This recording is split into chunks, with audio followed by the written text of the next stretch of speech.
അസ്സാമു അലൈക്കും വറഹ്മത്തുള്ളാഹി വബർക്കാത്തുഹു.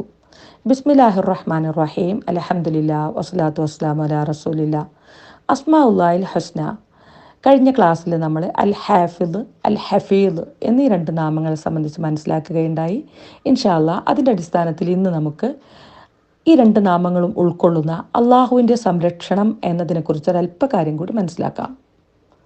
രണ്ട് കാര്യങ്ങളാണ് അൽ ഹഫീദ്, അൽ ഹാഫിദ് എന്നീ നാമങ്ങൾ കൈകാര്യം ചെയ്യുന്നത്. ഒന്ന്, മുഴുവൻ കാര്യങ്ങളും അള്ളാഹുവിൻ്റെ അടുക്കൽ സൂക്ഷിച്ചു വെക്കുന്നുണ്ട് എന്നുള്ളതാണ്. അഥവാ ഒരു കാര്യവും അള്ളാഹുവിൽ നിന്നും മറഞ്ഞു പോവുകയോ മാഞ്ഞു പോവുകയോ അവൻ ഒരു കാര്യവും മറന്നു പോവുകയോ ഇല്ല എന്നുള്ളത്. ഇവിടെ നമ്മൾ മനസ്സിലാക്കേണ്ട മറ്റൊരു കാര്യം, അടിമകളുടെ കാര്യങ്ങളെല്ലാം സൂക്ഷിക്കുവാൻ അല്ലെങ്കിൽ എഴുതി രേഖപ്പെടുത്തുവാൻ അള്ളാഹു മലക്കുകളെ ഏൽപ്പിച്ചിരിക്കുന്നു എന്നുള്ളതാണ്. അത് നമുക്ക് വിശുദ്ധ ഖുർആനിൽ നിന്ന് മനസ്സിലാക്കാനായിട്ട് സാധിക്കും. അള്ളാഹു പറയുന്നു, ഇൻ കുല്ലു നഫ്സിൻ ലമ്മ അലൈഹ ഹാഫിദ്.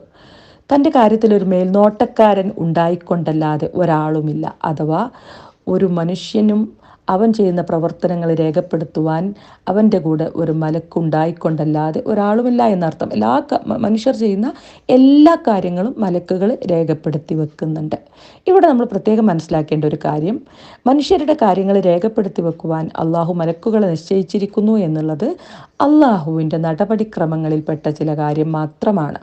എന്നാൽ അള്ളാഹു ആകട്ടെ എല്ലാ കാര്യങ്ങളെക്കുറിച്ചും സൂക്ഷ്മമായും പൂർണ്ണമായും അറിവുള്ളവനാണ്. ഇനി ഈ രണ്ട് നാമങ്ങളും കൈകാര്യം ചെയ്യുന്ന രണ്ടാമത്തെ കാര്യം എന്താണെന്ന് നോക്കാം. മുഴുവൻ സൃഷ്ടികൾക്കുമുള്ള അള്ളാഹുവിൻ്റെ സംരക്ഷണം ആണത്.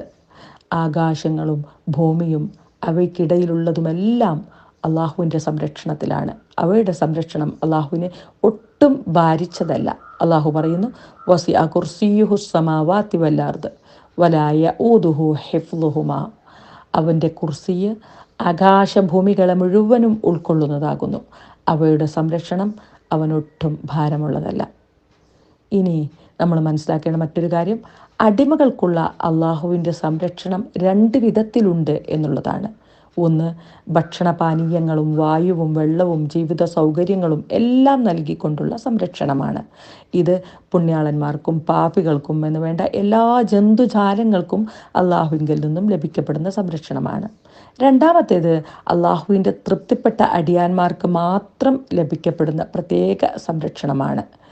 എല്ലാവർക്കും ലഭിക്കപ്പെടുന്ന സംരക്ഷണത്തിന് പുറമെ അവരുടെ വിശ്വാസവും കർമ്മവും പിഴവുകളിൽ നിന്നും വഴികേടുകളിൽ നിന്നും സംരക്ഷിച്ചുകൊണ്ട് അള്ളാഹുവിൻ്റെ പ്രത്യേകമായ സ്നേഹത്തിൻ്റെ സൗഖ്യം അവർക്ക് പകർന്നു നൽകിക്കൊണ്ട് നൽകപ്പെടുന്ന സംരക്ഷണമാണത്. ഇനി മറ്റൊന്ന്, അള്ളാഹുവിൻ്റെ കലാമായ വിശുദ്ധ ഖുർആനിനെ മാറ്റത്തിരുത്തലുകളിൽ നിന്നും മാറ്റം വരാതെയും സംരക്ഷിക്കുമെന്ന് അള്ളാഹു വാഗ്ദാനം ചെയ്തിട്ടുണ്ട്. ഇന്നാ നഹ്നു നസ്സൽന ദിക്റ വ ഇന്നാ ലഹു ലഹാഫിളൂൻ.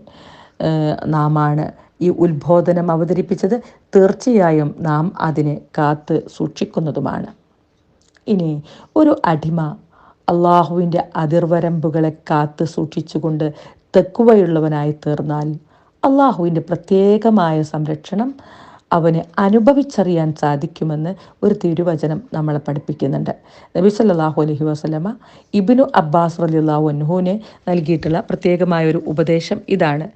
കുട്ടിയായ ഇബ്നു അബ്ബാസ് റളിയല്ലാഹുവിനോട് റസൂലുള്ളാഹി സ്വല്ലല്ലാഹു അലൈഹി വസല്ലമ ഇപ്രകാരം പറയുന്നു, കുട്ടി, ഞാൻ നിന്നെ ചില വചനങ്ങൾ പഠിപ്പിക്കുന്നു. നീ അള്ളാഹുവെ സൂക്ഷിക്കുക, അവൻ നിന്നെ സംരക്ഷിക്കും. നീ അള്ളാഹുവെ സൂക്ഷിക്കുക, നിന്റെ മുമ്പിൽ അവന് നിനക്ക് കണ്ടെത്താം എന്നുള്ളതാണ്. ഇനി നമ്മൾ മനസ്സിലാക്കേണ്ടത്, അടിമകൾ പ്രഥമമായും പ്രധാനമായും ഗൗരവമായും കാത്തു സൂക്ഷിക്കുകയും യഥാവിധം പാലിക്കുകയും ചെയ്യേണ്ട അള്ളാഹുവിൻ്റെ അവകാശം അവൻ്റെ തൗഹീദാകുന്നു എന്നുള്ളതാണ്. അവൻ മാത്രമേ ആരാധിക്കപ്പെടാവൂ. അവനിൽ യാതൊന്നിനെയും പങ്കു ചേർക്കുവാൻ പാടുള്ളതല്ല. മുആദ് ബിൻ ജബൽ റളിയല്ലാഹു അൻഹു പറയുന്നു, ഞാനൊരു കഴുതപ്പുറത്ത് നബി സല്ലല്ലാഹു അലൈഹി വസല്ലമയുടെ പിന്നിൽ യാത്ര ചെയ്യുകയായിരുന്നു. അപ്പോൾ തിരുമേനി സല്ലല്ലാഹു അലൈഹി വസല്ലമ എന്നോട് ചോദിച്ചു, മുആദേ, അടിമകളുടെ മേലുള്ള അള്ളാഹുവിൻ്റെ അവകാശം എന്താണെന്നും അള്ളാഹുവിൻ്റെ മേലുള്ള അടിമകളുടെ അവകാശം എന്താണെന്നും താങ്കൾക്കറിയുമോ?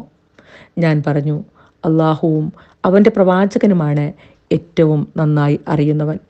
അപ്പോൾ തിരുമേനി സല്ലല്ലാഹു അലൈഹി വസല്ലമ പറഞ്ഞു, അടിമകളുടെ മേലുള്ള അള്ളാഹുവിൻ്റെ അവകാശം അവർ അവനു മാത്രം ആരാധന ചെയ്യണമെന്നും അവനിൽ യാതൊന്നിനെയും പങ്കു ചേർക്കരുത് എന്നുമാണ്.